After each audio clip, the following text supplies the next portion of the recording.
सासूची मैत्रीण आलती सकाळी, ही कोलबाची पोरा घेऊनशी.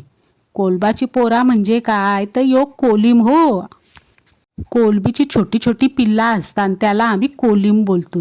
तुमचे सासूसला मैत्रीण नसल तर तुम्ही मार्केट आणशी हानानं बनवा, पण बनवाच्या आधी यो असा धुवा हो, कारण त्यानी अशी खरं बिरं असतात.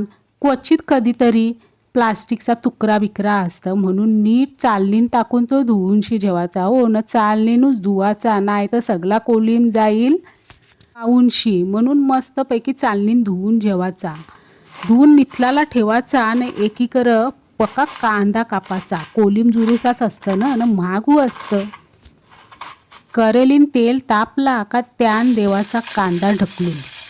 कांद्याला चांगला शिजून देवाचा न तोवर आया मस्त हिरवी मिरची कापूनशी जेवाची. हिरवी मिरची टाका हो, जाम भारी लागतं. तांबाटी लसणाची पेस्ट, हळद न 2 चमचे मसाला टाकून टाकाची कोलबाची पोरा त्यान टाकली का चांगला मिक्स कराचा.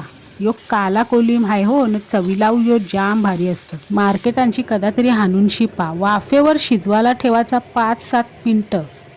शिजला का त्यान टाकाची जुरूशी कोथिंबीर.